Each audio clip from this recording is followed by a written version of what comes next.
5. Red 2, standing by. Red 11, standing by. Red 5, standing by.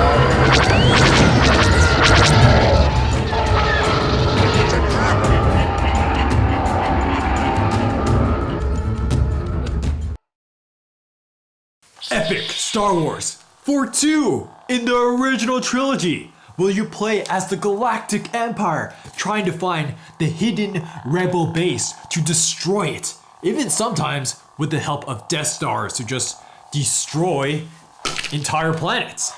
Or you can play as the Rebel Alliance, trying to survive and hide for long enough to achieve your objectives to eventually overthrow the Empire. Let's go. Okay, so this game seems overwhelming. You got the Rebels, the Imperials, these 2 rulebooks. So, let's just talk about the simple for now. This game is all about leaders. Leaders do pretty much everything in this game. So you're gonna put them on missions you wanna do from your hand. Once that's done, well, you just flip the mission over and then say where that mission is happening. You put that leader there. Bam. If you want to move troops, well, take a leader you haven't used and put them on a space. Bam, Death Star has now been moved.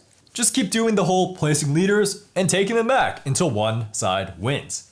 And while the Imperials are trying to search and destroy the hidden rebel base, the rebels will have their own hand of secret objectives like destroying Star Destroyers to try to win the game. Okay, that's all you need to know for now. So now on to the review, and first and foremost, this big game is relatively easy to set up because of its Learn to Play booklet. This Learn to Play booklet has very clear instructions on a first game setup, and then lots of diagrams throughout to just get you started on the basic fundamentals of the game. So now, jaw-dropping component times. Yes, the 153 plastic miniatures in this game are amazing. There's not 1, but 3 Death Stars included, with the one under construction looking sweet. The Imperials got the AT-ATs, AT-STs, Star Destroyers, and Super Star Destroyers. For Rebels, there's the Corellian Corvette, the Mon Calamari Cruisers, and then the fairly strong Airspeeders being their best ground unit deterrent against the Imperials' walking tanks. Both sides are also going to get plenty of fighters, with swarms of TIE fighters and then the classic X and Y wings for the Rebels. It's actually brilliant how they have a space for the Rebel base location card underneath the board too, so you'll never get it confused and it won't accidentally get flipped over. Speaking of these pro cards, they'll actually all show you where the region they're referencing is, which is such a relief given the board is so big. The leaders are all super easy to tell apart with their bright symbols, and the art on them and all the cards have this subtle cartoony look that is awesomely similar to the movies. And the game even provides enough plastic bags so you won't need to buy extra. Let's dive into the gameplay pros with the asymmetry. Now this game has a whole David vs Goliath thing going on with the Rebels and the Imperials, and it's done very well. First of all, what's going to dictate everything in this game is that before the game starts, a card for the secret Rebel base location is going to get chosen. Yeah, that's gotta stay hidden because the Rebels have little chance of winning a head-on duel with the Imperials. Instead, they want to fulfill these objective cards, which reward them for doing sneaky things and striking where the Imperials are weakest. Some of the main Rebel tools you want to keep track of are sabotaging and faster movement. Very Rebel-esque, yeah. The Galactic Empire, on the other hand, has so many resources at their disposal. Not only do they have access to the best units, but they initially control more places. They have a lot to manage and can never move as fast as the Rebels, so they want to be careful about every time they move. But if they want to spend a lot of taxpayer money or credits, because this is Star Wars, well, you can get these cool projects from this special extra deck. And then what you can do is build another Death Star. So then you can have 2 Death Stars, because why not, right? Plus you can keep expanding the Empire. Every time you land on a new space, you subjugate its citizens. And now you can spawn new troops there. You just have a new base. But all of the Imperial's big, strong taxpayer strength doesn't always amount to everything in this game because They need to find the rebel base in order to win. It's really that whole one side has more troops, while the other side has the advantage of stealth and or positioning, and that is constantly in this game. So these are where your homie leaders are going to be doing their thematic missions. But what's also cool besides the theme here is that each side is going to get 4 starting missions that immediately returned when played. Blop! So you're always going to have options every turn. In terms of theme, oh man, just look at the Imperial bread and butter, rule by fear. And this is where they get loyalty, where they have troops. And then the rebels can just cause a Wookiee uprising, destroying stuff and getting loyalty. Oh, but you see, the nuance in this game is that the missions aren't guaranteed. Both sides are going to want to block each other's missions with their own leaders. And then leaders add up their skill points for that mission and roll dice to see who wins. So you can't be too gung-ho about assigning your leaders to your own missions or moving units, because you gotta keep in mind that your opponent might have a game-breaking mission that needs to be opposed. Now let's talk about how awesome the leaders are, because they're all completely different. Oh, and then there's a Jedi version of Luke Skywalker too. For example, Princess Leia, which the rebels begin with, is well-rounded, so she can do a bunch of different things, while Boba Fett can be recruited later on by the Empire, who is good at aggressive missions. But he's just a mercenary, so he can never move actual troops, shown by him not having tactic numbers like Leia does. Where the leaders get even more distinct is if their portrait matches certain missions, like Mon Mothma being really good at establishing trade relations, or Darth Vader at retrieving the rebel plans, which means that for these missions, they get an automatic +2 to their dice rolls. If you see your opponent put a leader on a face-down mission, there's a chance it may be their one matching mission card if it hasn't been used yet. So then you may want to plan around that. Oh, but what about this? You can get Han Solo's Millennium Falcon in this game. Then you can discard it to rescue someone who's been captured. Chewie, get us out of here! Oh yeah, so for this capturing thing, the Imperial player can hurt the rebels by capturing their leaders one at a time. And then they get to put a ring on it. Help me! And once the rebel operative is behind bars and no longer usable by the rebels, the Imperials can do all sorts of nasty things with the rebel scum leaders through mission cards.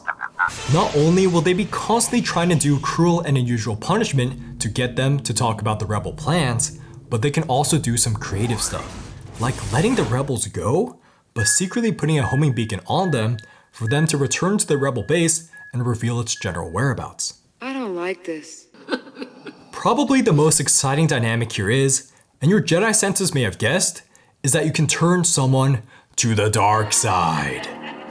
This is where Palpatine is gonna go, Luke, come to the dark side. We have stock options and dental. Well, come on. And then they're most certainly likely to just come on over. And by come on over, it means that they permanently switch sides as a leader. This is a fun, dramatic turn of events, where the rebels may lose Chewie to the dark side, and then he's permanently working for the Imperials now. This means that you want to be super careful about where exactly you put your leaders. So Princess Leia just can't expect to go to Daddy's work and mess around uninvited all the time, because Daddy is gonna come and put her in the timeout zone to punish her. So now, we finally get to use all these beautiful minis in this space combat. And not only is there a bunch of diversity of ships to use here, but they fight true to the Star Wars theme. First of all, Death Stars can't be destroyed by normal means, so they're absolutely terrifying. And then the rest of the Imperial fleet, like the Star Destroyers to the AT-ATs, are also spine-chilling with their chunky health and tons of combat dice. The Ragtag Rebels, on the other hand, never have anything as strong as the AT-ATs, with airspeeders being the strongest ground unit, and then their most elite ship, the Mon Calamari Cruiser, can actually match its counterpart, the Imperial Star Destroyer, but the Empire begins the game with 3 of those.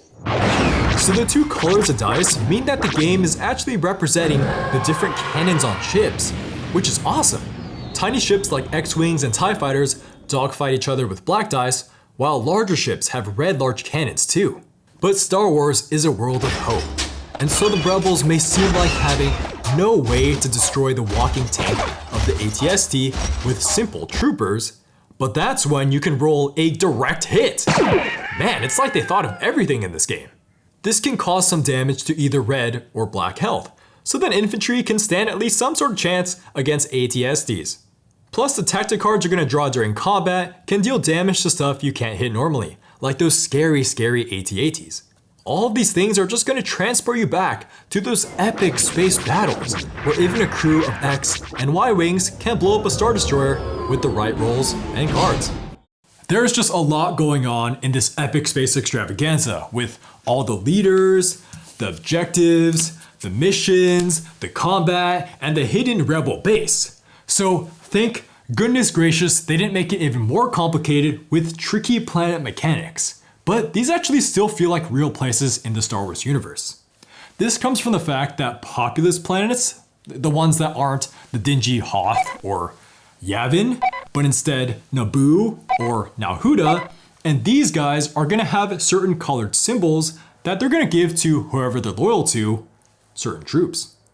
And the shapes really matter here because the blue squares are typically what players are going to fight over, since they give freaking Star Destroyers to the Empire or huge battle cruisers to the Rebels. This means that places like Mon Calamari can be hotly contested throughout the game. Contesting these is going to be pretty simple too. The one loyalty token is all that matters for planet allegiance, and if it's loyal to you, you get to build all its stuff, plain and simple.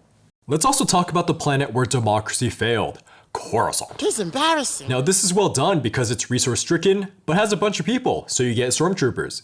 But also, it's always loyal to the Empire, no matter what happens. So why would the Rebels even want to bother with this stronghold? Good morning! Well, the Rebels can draw an amazing objective card called the Heart of the Empire, where if they ever clear all the Imperial troops off of Coruscant, they get 2 freaking VP, which is a lot, and then the card goes back in their hand. This gives a soft alternate win condition where the game can turn into an intense war over Coruscant. So the Imperial player always has to be careful about overcommitting troops to search and destroy the Rebel base. Now it's time for the rest of the sneaky Rebel objectives. These are going to be well paced in 3 decks, stacked on top of each other, of which the Rebel will slowly draw from. Now these are going to give clear directives for the Rebels to go towards, but also be super thematic with the Star Wars universe. Okay, yeah, at this point, all the cards, I'll just say it, all the cards are in line with the Star Wars universe. They're thematic. Not only are the combat ones forcing the Rebels to go on the offensive, but all of the objectives are secret from the Imperials. So they won't know what those Rebel scum are quite up to. Unless, of course, they torture a Rebel leader. The Rebels can also sift through this deck in plenty of ways, letting them progress the game with objectives they really want to do. Actually, besides objective progression, let's talk about progression as a whole and how it puts pressure on both players. See, with every round that passes, this time marker is going to move up. And then if it ever hits the Rebel marker, the Rebels win the game. So that means with every round that passes, the Rebels are effectively getting points. This is going to put pressure on the Imperial player to close out the game. But then also, the Rebels are going to be anxious because with every round that passes, the Imperials are getting more intel on where the Rebel base isn't. The game will be initially open-ended for the Imperials with little information. In the first 4 rounds, both sides will be getting fuel for the mid-game through many troops being built for the production queue, but also by recruiting new leaders to get them to do more and more things. Later on in the mid-game, as the Empire starts to narrow down his search with more intel, the Rebels will now have some troops amassed to carry out some more aggressive missions. The Empire has likely captured someone by now, and maybe Mon Mothma has been put in Carbonite, or Han Solo has just sold out to the Empire because they got a better 401k program. When the Rebel base is decisively found in the late game, the entire game will spin on its head. The game becomes a brutal manhunt, where the Empire is churning the galaxy to call for as many Imperial troops' help as possible to finally squash those Rebel scum. The Rebels will be in panic mode, trying their hardest to finish their objectives before they get blown up. In this late game, the card play is also going to spin 180, where the Empire no longer really cares about missions to get loyalty or find the Rebel base because he knows where it is. At the end of all its mechanics, this game does the board game element to it justice by having phenomenal player interaction. Yes, the Imperials are going to be rightfully frustrated at the Rebels for constantly sabotaging their spaces, but then, if they read the Rebels correctly, they can save a lot of time deducing where the Rebel base isn't. And this is where the mind games are going to come in galore, where the rebels may want to set up a sort of ring around their base to slow down an invasion. But at the same time, is that planet they seem to be protecting just a random planet? There's going to be so much room for banter as the Imperial player continually scans the map and tries to pry at least some sort of verbal slip up from the opponent. And then there's opportunity for clever dialogue every time Imperial troops land in a new planet. It's kind of like, "Is this where the rebel base is?"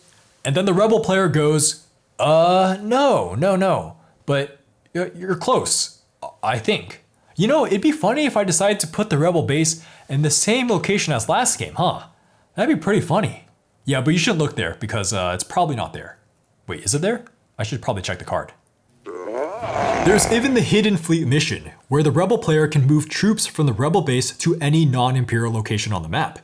But then the rebels can use this to actually just move adjacent from the rebel base if they want to. Or maybe he just wants to put troops on the public radar of the actual rebel base. The human element is going to shine even more once you know what type of missions each player is capable of. Here, you can even bluff by putting 2 leaders on a single card unnecessarily to scare your opponent into wanting to oppose your mission that he thinks is super important. And same goes for the action card bluffing. So as the Imperial player, you may want to think twice about capturing old Ben Kenobi. Yes. Because there's a 50% chance the rebels want him to get captured, martyr him, and then raise the rebels' reputation. Your insight serves you well. And for all the Star Wars glory, this game is not going to get old anytime soon because this game has pretty darn good replay value. You won't be able to see all the mission cards every game, and the order will be different, so you just can't use the same strategy again. In fact, for all the card draws, not just the missions, the sequencing of Imperial projects, rebel objectives, and even leaders is going to make each game different, where you have to keep adapting to your draws.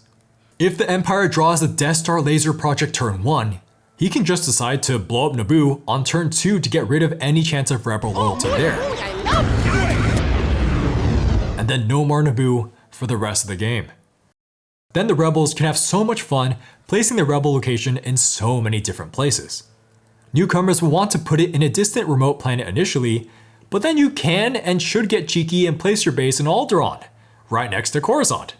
It's actually shocking what the rebels can experiment with in this game because the board is so big, and the Empire sometimes ignores inner planets in an epic unnecessary expedition in the Outer Rim. We did it! The game actually runs true to its listed time. Yeah, I said it. A big game that actually runs true to its listed time. This game has a listed time of 3 to 4 hours, and it runs pretty true to that. For your first game though, it's not gonna be quite this short. Expect at least 4 or 5 hours for your first game, just because there's so many mechanics to learn. To wrap up this galactic list of pros, let's talk about how this game integrates the Star Wars theme very well, besides the whole find the rebel base manhunt that's going on for hours and hours. The rebels always go first to show their efficiency and stealth, while the Empire can constantly subjugate new planets to make new bases. And the Death Star can literally destroy entire planets, and in doing so, encourages a nearby planet to simply become loyal. But then on the other end of it, the rebels have an objective that lets X and Y wings destroy the otherwise invincible Death Star. And if they can pull it off, they get a ton of public support.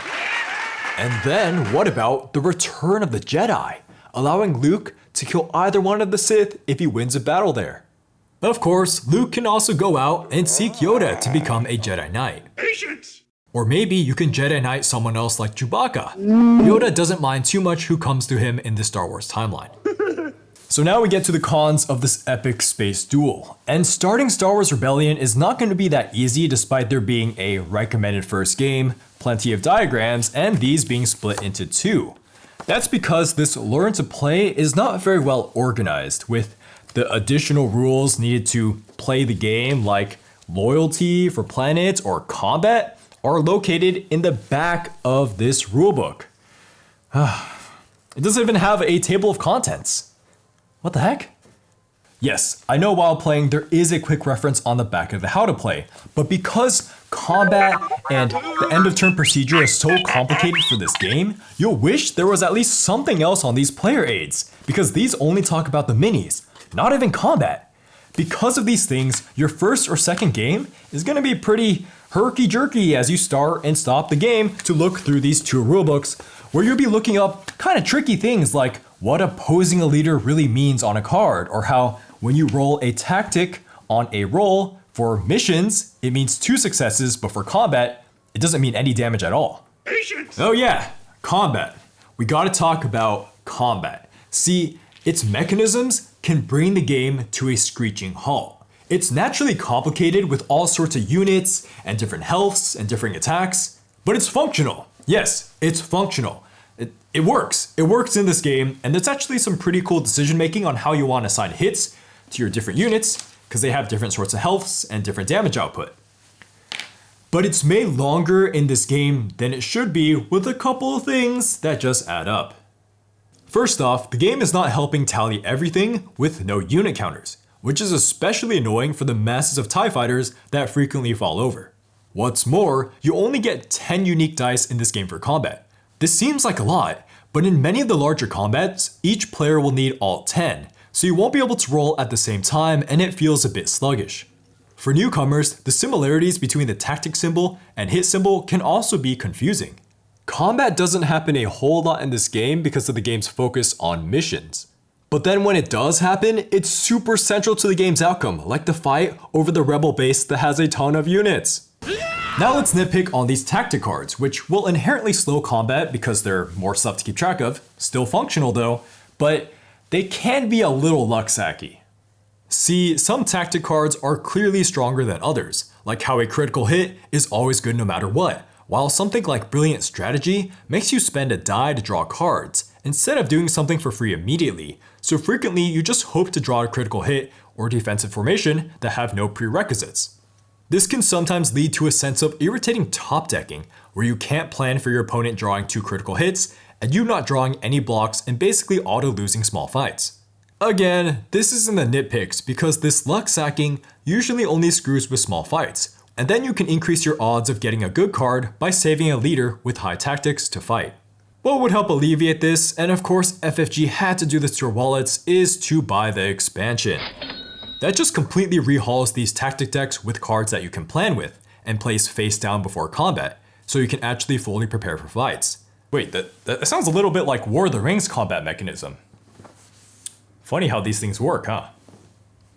Now for the rest of the nitpicks, let's talk about how Rebel scoring is handled. See, there's no hand limit for the Rebels' objectives, and they can drop as many as they want in a round, as long as they're during the right phase. This makes pacing wacky sometimes, as the Rebel player can just drop a lot of points all at once to just suddenly win the game. Surprise, right? Man, those Rebels surprise you again. To prevent this, the Imperial player has to look at the secret objectives, or have just played this multiple hour game enough to predict the objectives that the Rebels could be scoring. Basically, the Rebel scoring doesn't always flow well depending on what objectives are drawn. If the Rebels could be limited by just fulfilling at most 2 cards a round, that would still let them have surprise rounds by saving stronger objectives. And then this would help put pressure on newcomer Imperial players as they now see the Rebels slowly getting points. The last nitpicks are going to be for these cardboard rings that you put on leaders. See, these are a pretty cool idea and they actually stay on the leaders pretty well. But when you first put them on, they're so tight initially that it tears these a tiny little bit. And that freaks me out because I like my games to last a long time. These would undeniably be better as plastic, but then the game would probably be above $100 MSRP. So now we get to the recommender score, where we try to critically evaluate the game by weighing the aforementioned pros and cons. And Star Wars Rebellion is gonna get A, 8 out of 10 from us. It's great. Undoubtedly, this game's premise just sells itself to any Star Wars fan.